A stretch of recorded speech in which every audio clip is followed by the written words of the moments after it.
देखिए आज हम पढ़ेंगे प्रश्नावली 4। लिखा है नीचे ax² plus bx plus c रूप के कुछ द्विघाती बहुपदों के शून्यक दिए गए हैं, तब बहुपदों के गुणनखंड ज्ञात कीजिए। तो आपको जो प्रश्न दिया गया है उसमें जो ये शून्यक है ये आपके लिए नया वर्ड है। अब एक्चुअल में शून्यक होता क्या है, तो देखिए शून्यक होता क्या है। ठीक है, तो अभी तक हम लोग अपने बहुपद को हल कर रहे थे। तो एक बहुपद हम लेते हैं, पहला क्वेश्चन मान लेते हैं कि 3 और 5 शून्यक है। ठीक है, तो उसके हमको गुणनखंड ज्ञात करना। गुणनखंड अभी तक हम लोग निकाल रहे थे x-3 x-5, जो भी हमारा आंसर था वो हमारा गुणनखंड था। ठीक है, तो वो आंसर हमारा कहां से आता है, तो हम एक बहुपद ले लेते हैं x² माइनस 8x प्लस 15। ठीक है, अब हम इसको हल करते हैं जैसा कि अभी तक आप कर रहे थे। तो x² ये टूटेगा -5x या -3x माइनस 5x प्लस 15। ठीक है, अब यहां से हमको मिलेगा x कॉमन ले लेंगे तो x-3 आएगा, -5 कॉमन ले लेंगे तो x-5, यहां से x-3 आएगा। ठीक है, यहां से x-3 कॉमन ले लिया तो x-5 बचा। ठीक है, तो यदि हमको ये बहुपद दिया रहता है तो हमको ये गुणनखंड प्राप्त होता है x-3 और x-5।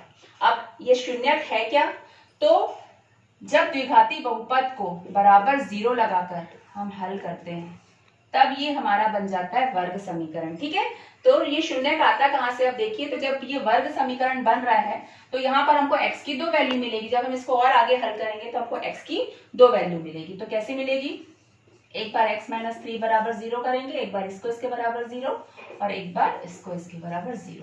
और जब हम x की वैल्यू निकालेंगे तो यहाँ से हमको मिलेगी x की वैल्यू 3 मिलेगी और यहाँ से हमको मिलेगी x की वैल्यू 5। ठीक है, तो ये जो x की वैल्यू आती है, 2 वैल्यू, किसी भी द्विघाती बहुपद या वर्ग समीकरण में x की 2 वैल्यू निकलती है और जो ये 2 वैल्यू आती है वही हमारे क्या होते हैं, शून्यक होते हैं। ठीक है, और इन्हीं शून्यक को एक वैल्यू को हम बोलते हैं अल्फा से डिनोट करते हैं और दूसरी वैल्यू को हम जो है वो बीटा से डिनोट करते हैं। ठीक है, तो ये अल्फा और जो बीटा है वो हमारी क्या है, शून्यक। तो आपको क्वेश्चन में यही दिया है कि वो शून्यक है और जो भी शून्यक दिया है उससे उस बहुपद का गुणनखंड निकालना है।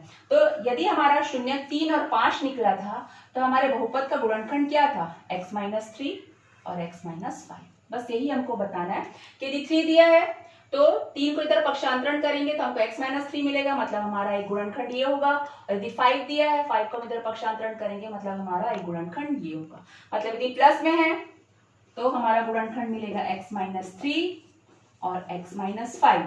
और मान लो यही माइनस में होता तो -3 को इधर पक्षांतरण करते तो हमारा गुणनखंड मिलता है x+3 और x+5।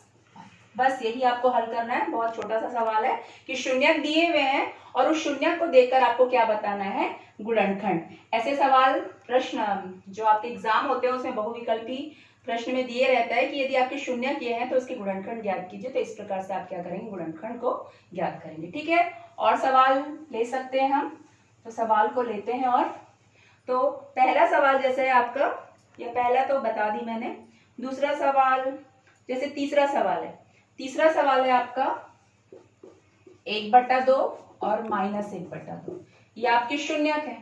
बस इनसे आपको क्या ज्ञात करना है, गुणनखंड। तो पहला गुणनखंड क्या होगा, ये प्लस में है तो पहला गुणनखंड हमारा ये हुआ। ठीक है, और दूसरा गुणनखंड ये माइनस में है तो दूसरा गुणनखंड हमारा। बस इस प्रकार से आपको सवाल हल करना है, गुणनखंड को क्या करना है, निकालना है। ठीक है, अगला सवाल, बहुपदों के शून्यकों का योगफल एवं गुणनफल ज्ञात कीजिए। ठीक है, अब शून्यकों का योगफल क्या है, तो इसके पहले मैंने बताया कि 2 शून्यक होते हैं, एक होता है अल्फा और दूसरा होता है बीटा। ठीक है, जो 2 आंसर हमारे निकलते हैं, एक को अल्फा बोलते हैं और एक को बीटा।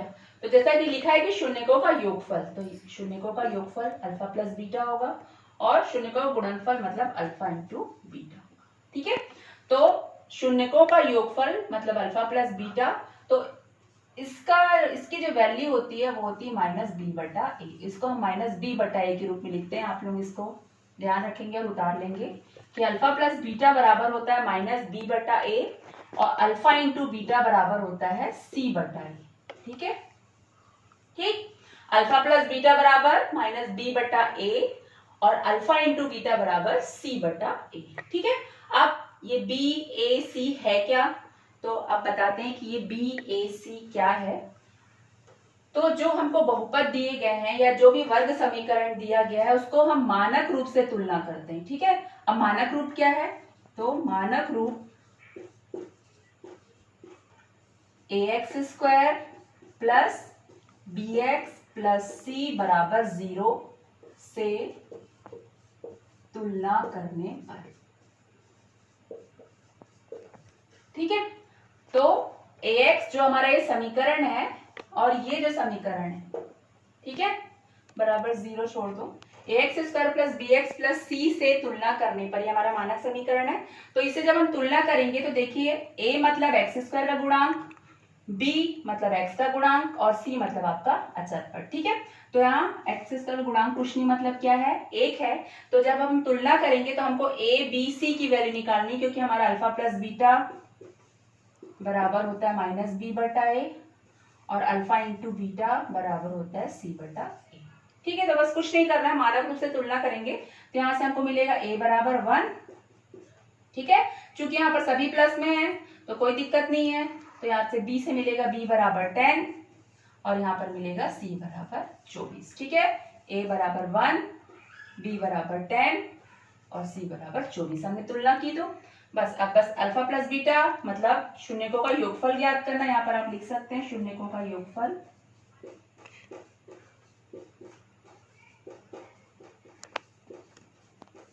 बराबर अल्फा प्लस बीटा। अब यहाँ पर देखिए माइनस रखेंगे, b की वैल्यू कितनी है 10 और a की वैल्यू कितनी है 1, तो हमारा शून्यकों का योगफल जो है वो -10 आएगा। समझ आया? उसी प्रकार अल्फा इंटू बीटा, तो c की वैल्यू हमारी 24 और a की वैल्यू है हमारी 1, तो हमारा शून्यकों का जो गुणनफल है वो 24 आएगा। बस इतना सा सवाल है ये। आखिरी प्रश्नावली आपकी बहुत सरल है, बस थोड़ा सा ही हल करने का, 2 ही सवाल हैं, 2 ही प्रकार के, एक पहला और ये दूसरा। तो बस कुछ नहीं करना है, आपको जो भी समीकरण दिया है उसको मानक रूप से तुलना करता है, a b c की वैल्यू निकालनी है, शून्यकों का योगफल और शून्य का गुणनफल का सूत्र लगाकर मान रखकर उसको क्या करना है? हल करना है। ठीक है, अब तो ये प्लस से रिलेटेड सवाल था, अब एक माइनस से देख ले रहे हैं ताकि आपको तुलना करने में समझ में आए कि किस प्रकार से तुलना करनी है। ठीक, तो एक सवाल ले लेते हैं और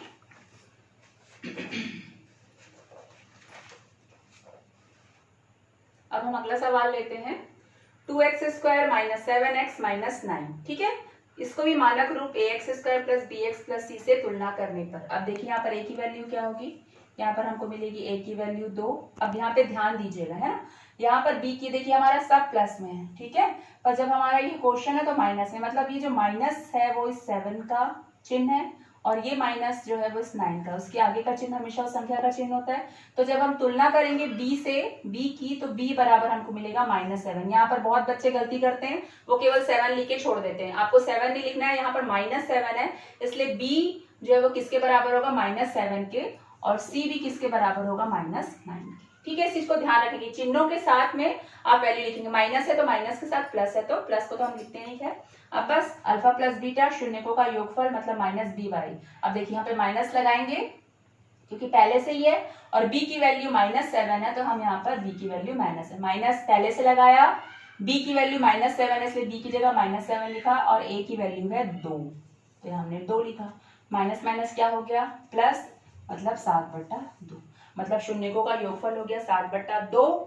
उसी प्रकार c बटा a, c की वैल्यू है -9, यहाँ पहले से माइनस इसलिए नहीं लगाएंगे, केवल c की वैल्यू -9 लिखे और a की वैल्यू है 2, तो यहाँ तो और हल होगा नहीं, तो शून्यकों का जो गुणनफल है वो मिलेगा -9/2। ठीक है, तो शून्यकों का योगफल आया 7/2 और शून्यकों का गुणनफल आया -9/2। तो इस प्रकार आपका अध्याय 1 बहुपद खत्म हो चुका है। अब आप लोग पूरे बहुपद अध्याय 1 को कॉपी में बनाएंगे और जो समझ नहीं आएगा उसको फिर से पूछ सकते हैं। अब हमारा खत्म। अब आप लोगों का काम शुरू, जो बच्चे नहीं बनाए हैं, अभी भी नहीं चेक करवाए हैं, नहीं बना रहे हैं, उनसे मेरी विनती है कि वो पूरे चैप्टर बहुपद को अपनी कॉपी में हल करें। ठीक है।